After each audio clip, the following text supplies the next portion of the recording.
नमस्ते, प्रणाम, वंदन। आजाद भारत की आवाज और आप देख रहे हैं देवी पाटन मंडल का सबसे बड़ा चैनल NNI न्यूज के साथ। दोस्तों, जैसा कि आप जानते हैं कि जनपद बहराइच के नगर पंचायत जरवल से बिल्कुल मिला हुआ ग्राम पंचायत बनेरा में निरंतर हम आपको श्रीमद् भागवत कथा का कार्यक्रम का एक विश्लेषण, एक रिपोर्ट हम आप तक पहुंचाते हैं। और आज तीसरे दिन का प्रोग्राम हम आपके पास पुनः फिर भेज रहे हैं। कार्यक्रम के मुख्य आयोजक है आदरणीय श्री राम शंकर चौरसिया जी, मुख्य यजमान रमेश चंद जी, और इस कथा में जिनके मुखारविंद से यह कथा हो रही है, पूज्य कथावाचक पंडित प्रेम शंकर शास्त्री जी महाराज जी के वृंदावन धाम से वो यहां पधारे हुए मनेरा में। और लगातार हमारे इस चैनल को आप फॉलो करते रहेंगे, इस वीडियो को शेयर करते रहेंगे और मैं ले चलता हूं आपको श्रीमद् भागवत कथा की ओर। कहते नहीं है दोस्तों कि कलयुग केवल नाम आधारा और राम सुमीर सब उतरे पारा। और कहते नहीं है आगे, और भी मैं कहता हूं आपको कि जब जब हुए धर्म की हानि और बाढ़े असुर हुए अभिमानी, तब तब ले प्रभु विबद शरीरा, हरई नाथ बहु सज्जन पीरा।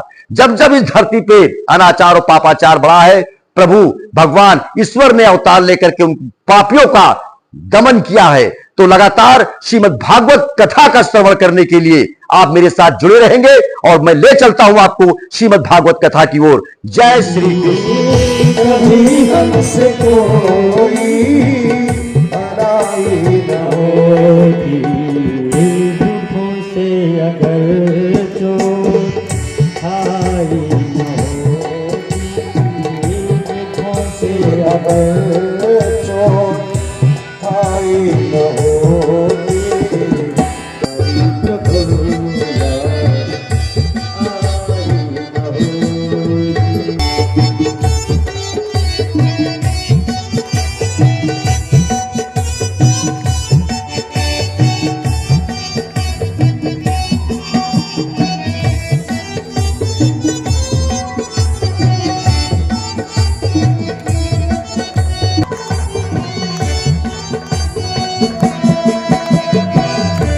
जब माता के लिए रोता है तो माता खिलौना फेंक देती, कुछ और खिलौने। उलझ गया तो उसमें उलझा रहता, लेकिन माता की गोदी चाहिए तो रोता ही रहता। ऐसे ही भगवान की लीला, जब सुख देने लग जाते हैं यानी हमको अपने से दूर कर रहे हैं। जब जब दुख आए तब समझ लेना भगवान हमको बुला रहे हैं, हमको याद कर रहे हैं। इसीलिए संत कहते हैं जब जब दुख आए तो भगवान को स्मरण करो और सोचो भगवान ने हमको याद किया। कहीं भी हमें चैन मिलती न जग में, कहीं भी हमें चैन मिलती न जग में, कहीं भी हमें चैन मिलती न जग में, कहीं भी हमें चैन मिलती न जग में। तुम्ही ने जो चिंता मिटाई न हो। चाची दूर हो जाए किया जाए और शिव शिव तुम्हें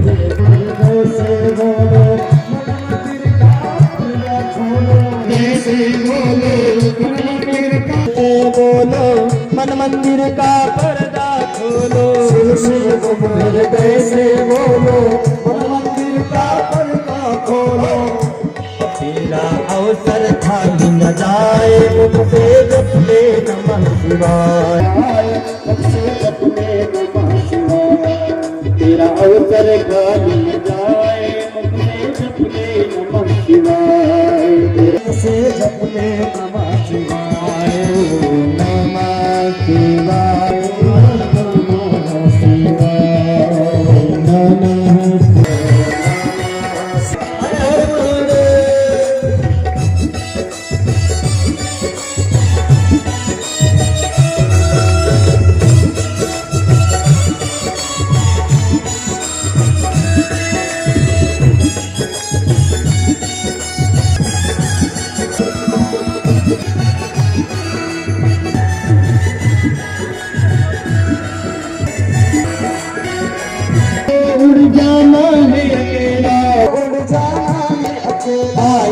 दुनिया पंछी का मेला, समझो उड़ जाना है अकेला।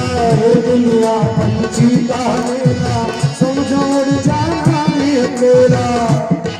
तेरा तन मन साथ न जाए, मुख से जप ले नमः शिवाय। तेरा तन तेरा पल पल बीता जाए, मुख से जप ले नमः शिवाय। तेरा पल पल बीता जाए शिवाय। ओम शिवाय, ओम नमः शिवाय, ओम नमः शिवाय।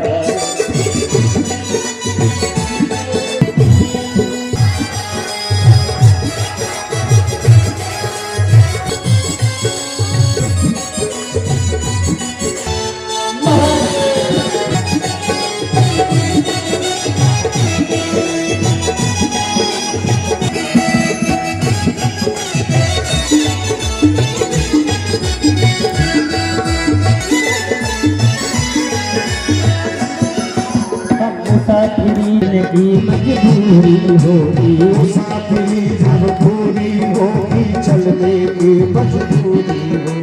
मुसाफिरी जब पूरी होगी, चलने की मजबूरी होगी। मुसाफिरी जब पूरी होगी, तेरा पिंजड़ा प्राण रह जाए, मुख से तेरा पिंजड़ा प्राण रह जाए, मुख से जप ले नमः शिवाय। तेरा पिंजड़ा प्राण रह जाए, मुख से जप ले नमः शिवाय। तेरा पिंजड़ा प्राण रह जाए, मुख से जप ले नमः शिवाय। ओम ओम शिवाय, ओम नमः शिवाय।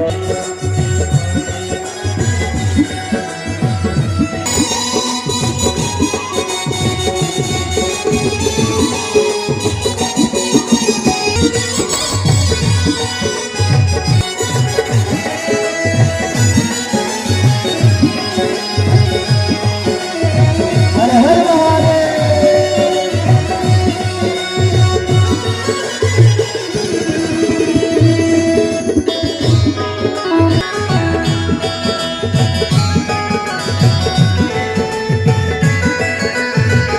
जन्म में मस्त रहे जा, अति सुधारे मस्त किए जा, सुधारस पान किए जा। भोजन में मस्त जन्म में मस्त रहे जा, अति सुधारस पान किए जा। भोजन में मस्त किए जा, भक्ति रस रस पान किए जा। दर्शन विश्वनाथ के पाए, मुख से जप ले नमः शिवाय। मुख से जप ले नमः शिवाय। दर्शन विश्वनाथ के पाए, मुख से जप ले नमः शिवाय। दर्शन विश्वनाथ के पाए, मुख से जप ले नमः शिवाय। ओम नमः शिवाय, ओम नमः शिवाय, ओम नमः शिवाय, ओम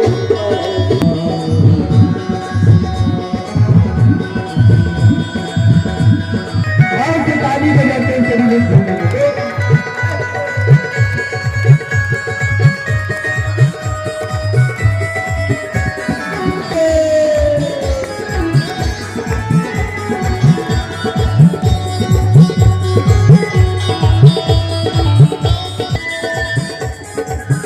तेरा पल पल बीता जाए, मुझसे जप ले नमः। तेरा पल पल बीता जाए, मुझसे जप ले नमः शिवाय। ओम नमः शिवाय, ओम नमः शिवाय, नमः शिवाय, ओम नमः शिवाय, ओम नमः शिवाय, ओम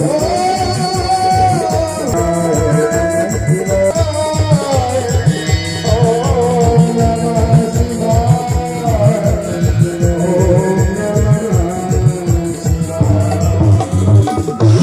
शंकर भगवान की जय हो, भागवत भगवान की जय हो। बहुत छोटी सी आवाज। और उधर वो टीवी सीरियल वाले माताओं की जीवन लीला बड़ा गड़बड़ करके बैठे।